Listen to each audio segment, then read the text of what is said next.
चल दी गई है। ईरान के राष्ट्रपति ने पीएम मोदी को एक ऐसा पत्र लिखा है जिसने वैश्विक कूटनीति में हड़कंप मचा दिया है। ईरान ने अपने सर्वोच्च नेता अयतुल्ला खामनेई के अंतिम संस्कार के लिए पीएम मोदी को औपचारिक निमंत्रण भेज दिया है। वजीर आजम नहीं जा रहे या जा रहे? नहीं जाए। मैं तो ये पूछ रहा हूँ कि इजराइल को नाराज कर पाएंगे आप लोग? मैं ये पूछ रहा हूँ। नहीं, यही तो प्रॉब्लम है कि आपके दिमाग में ये बसा हुआ है कि दूसरा क्या कर रहा है, तीसरा क्या कर रहा है, चौथा क्या कर रहा है। ये इकोनॉमिक बेनिफिट इसमें से पाकिस्तान की हुकूमत नहीं निकाल सकती, तो it would be greatly tragic, because ये वो मौका है, स्ट्राइक वाली iron is hot when you are in need, when you are in demand. तो बहुत कुछ मिल सकता है इनको, from lower prices of oil to pipeline होगी, क्योंकि पाकिस्तान और ईरान को करीब होना है, और अगर ये मौका पैदा होता है तो इसका फ़ायदा उठाना बड़ा ज़रूरी है पाकिस्तान के लिए। अनफॉर्चुनेट पाकिस्तान के लिए ये है कि इस टाइम एक ऐसी अर्दली सरकार है जो सिर्फ अपने आप को तगड़ा करने का सोच रही है।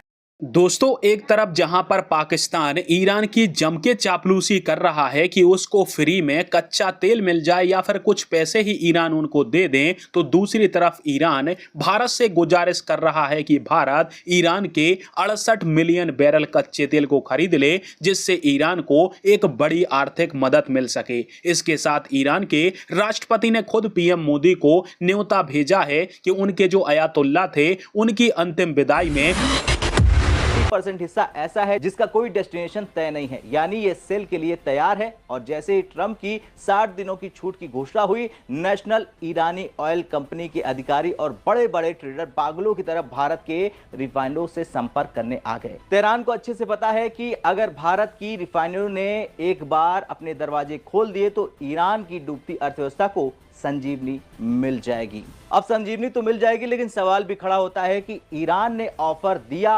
अमेरिका ने रास्ता साफ किया, छूट दी, लेकिन भारत क्या कर रहा है?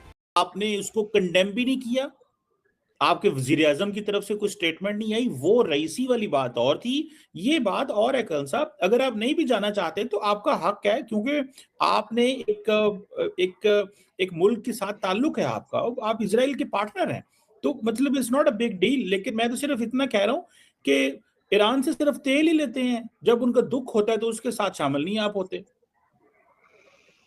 पता नहीं आपको कहां सपना आया कि हम तेल लेते हैं। बस यही तेल मांगते हैं कि हमारे यहाँ से जहाज हमने तो नहीं मांगा। हिजबुल्ला को ये मांगना ना, ये मांगना, ये वर्ड आपने ठीक पकड़ा है। ये आपके नेचर में है, ये आपके कैरेक्टर में है एज अ कंट्री। मांगना, ये मांगने वाला जो वर्ड है ना, हमारे यहाँ पर रिवाज है कि कैश पैसे देते हैं। करना था, मांगने से मुराद ये होता है कि किसी से मांगना कोई चीज, ये नहीं है कि इसको लिटरल सेंस में ना ले जाएं। इसका ऑब्वियसली मतलब ट्रेडिंग था। तो सर, मैं थोड़ा मैं पाकिस्तान की तरह एजुकेशन में बहुत हाई नहीं हूँ। जी, पता है आप लोग कितने हाई हैं, हमें पता है। नहीं, मैंने तो अरे अब आपको कॉम्प्लीमेंट भी मंजूर नहीं है, तो अब मैं क्या करूं? चले, मैं तो अपना बता रहा हूँ कि आप जो बोलेंगे मैं तो वही समझूंगा ना। आपने जो बोला है मैं वो समझ रहा हूँ। अब उसमें भी आगे बढ़ जाते हैं, नीचे है ना, आगे बढ़िया। आपकी बात को मैं रख लेता हूँ। मैं इंटरेस्टिंग सवाल करने वाला जा रहा हूँ, ये पहले इसका जवाब दे दे। इंटरेस्टिंग सवाल है। नहीं, उसका इंटरेस्टिंग सवाल तो बचा ही कोई नहीं ना। मैंने आपको बता तो दिया कि हम उनके प्रेसिडेंट की उसमें भी जाते हैं, तो हमारा एक बात बताइएगा, एक सेकंड। आपने बड़ा वजीर आजम करे जा रहे हो। शहबाज शरीफ साहब ने क्या कहा जब इन्विटेशन आपको आया? क्या बोला? आप पढ़िए, पढ़े लिखे तो आप लोग हैं, हम थोड़ी ना है। क्या बोला? देख लीजिए क्या स्टेटमेंट दिया है। उन्होंने क्या कहा? उन्होंने कहा a suitable delegation will go. उन्होंने तो नहीं बोला, एक सेकंड के लिए, उन्होंने तो नहीं बोला कि प्रेसिडेंट जाएगा, उन्होंने तो नहीं बोला कि प्राइम मिनिस्टर जाएगा, उन्होंने तो ये भी नहीं बोला कि आपका डेमोक्रेटिक डिक्टेटर जाएगा। तीनों में से किसी का नाम नहीं लिया। पता ही नहीं है आपको, पता ही नहीं अच्छा, है। मैं आपको बता दूं, जब उनकी असैसिनेशन हुई थी तो पाकिस्तान के अंदर कौमी परचम सरनगू किए गए, दे केम ऑन हाफ मास्ट। पाकिस्तान ने शोक का ऐलान किया। पाकिस्तान ने बहुत कुछ किया, हमारा उसमें ना करें। मैं तो इस सेंस में कह रहा हूं। लेकिन कल साहब, मूविंग ऑन, एक और मैं इंटरेस्टिंग सवाल, आपने मेरे से पूछा कि मेरे वजीर आजम नहीं जा रहे या जा रहे? नहीं जाए। मैं तो ये पूछ रहा हूँ कि इजराइल को नाराज कर पाएंगे आप लोग? मैं ये पूछ रहा हूँ। नहीं, यही तो प्रॉब्लम है कि आपके दिमाग में ये बसा हुआ है कि दूसरा क्या कर रहा है, तीसरा क्या कर रहा है, चौथा क्या कर रहा है। आप बायलैटरल क्या होता है आप नहीं समझते हैं। आपके कंट्री की सबसे बड़ी ट्रेजेडी ये रही है कि you have always been pleasing others at the cost of your own. मेरे को सबसे ज्यादा आपके साथ सहानुभूति इसलिए है। पहले मैं इस पे भी बात कर लेता हूं। मुझे एक बात बताएं, इस वक्त अमेरिका इजराइल ताल्लुकात बड़ी तेजी से चेंज हो रहे हैं और अमेरिकन बड़ी तेजी से क्या हो रहे हैं? चेंज हो रहे हैं। ओके। और जस्ट फॉर योर इंफॉर्मेशन, आपकी सारी बातें एस्टैब्लिशमेंट को तो पता होता है कि इजराइल के बारे में बायपार्टिजन कंसेंसस अमेरिका के अंदर बिल्ड हो रहा है कि इजराइल ने हमारा जो एलाय मिलती है, सैंक्शंस कैसे ख़त्म होती है, ईरान कौन सी फेवरेबल टर्म्स देता है, सऊदी अरेबिया क्या रिम्यूनरेशन देता है, सिक्योरिटी अरेंजमेंट में क्या लेना देना, all this I think Pakistan is now has arrived, definitely arrived. अगर ये इकोनॉमिक बेनिफिट इसमें से पाकिस्तान की हुकूमत नहीं निकाल सकती तो it would be greatly tragic, because ये वो मौका है, स्ट्राइक वाली iron is hot when you are in need, when you are in demand. तो बहुत कुछ मिल सकता है इनको, from lower prices of oil to pipelines and to other assistance from the Americans via multilateral institutions and so on. So I think if you play your cards well, you are एक ऐसी जगह पे आप आ गए हैं जहाँ आप से बहुत से एडवांटेजेस ले सकते हैं। और ऐसा मौका तारीख में पहले कभी नहीं आया जिसमें आप इस तरह इस नौयत के सम्राट जो हैं वो पाकिस्तान के लिए हासिल कर सकें। और ये बड़ी अचंभे की बात लगी जब वो एक ऐसे स्टेज पर मौजूद हैं, सारी दुनिया जेडी वैंस जो नायब सदर हैं उनको मॉनिटर कर रही है। एक तरफ वो इसराइल की क्लास लेते हैं कुछ दिन में, और उसके बाद जब वो आज बात करते हैं फील्ड मार्शल की तो वो तशबीह क्या देते हैं, मेरा ख्याल है वो शामिल करते हैं क्लिप जी। Field Marshal in Pakistan, Asim Munir. I will say that since Field Marshal Munir welcomed us with the Prime Minister in Islamabad, I have joked that I have two very, very important people in my life, an Indian and a Pakistani. The Indian is my wife and the Pakistani is Field Marshal Munir.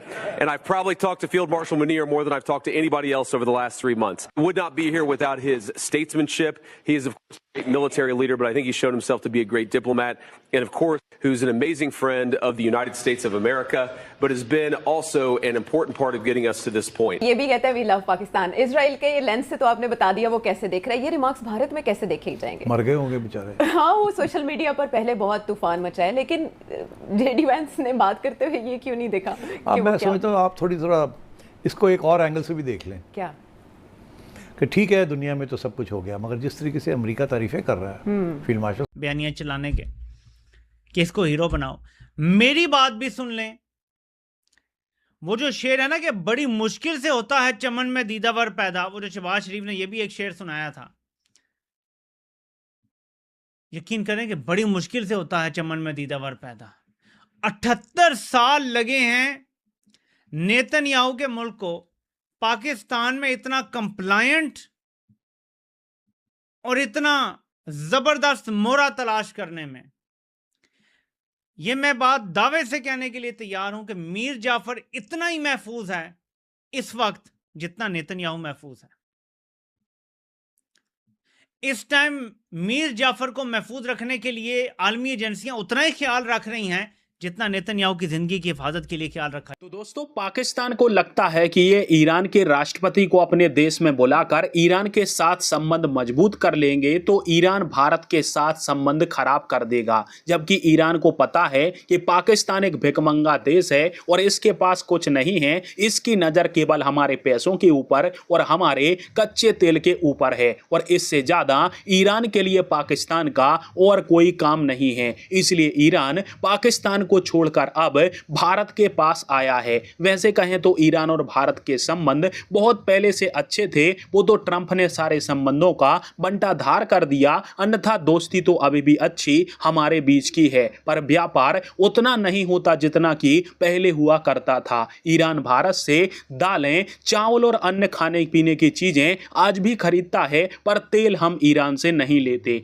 अब कहने को तो Pakistan Iran से तेल लेने के लिए खड़ा हुआ है, पर पर पाकिस्तान को चाहिए फ्री में तेल या फिर उधार का तेल, और इस समय ईरान को पैसों की सख्त जरूरत है। इसलिए ईरान ने भारत को अपना 68 मिलियन बैरल कच्चा तेल ऑफर किया है। यदि भारत की कैपेसिटी की बात करें तो हम दुनिया के तीसरे सबसे बड़े कच्चे तेल के खपत करता हैं, तो हम एक दिन में ही 50 लाख बैरल कच्चा तेल खरीदते हैं, तो इतना तेल हम 1.5 दिन के लिए आसानी से ले सकते हैं। इसलिए ईरान भारत के पास आया है। उनको पता है कि पाकिस्तान जैसे भिखमंगों के पास पैसा नहीं है, इसलिए ईरान ने अपने पुराने दोस्त भारत को याद किया है। अब देखते हैं कि भारत ईरान से पैसा के बदले तेल उठाता है या फिर नहीं, पर आपकी इसके ऊपर क्या राय है? नीचे कमेंट में राय आप दे सकते हैं।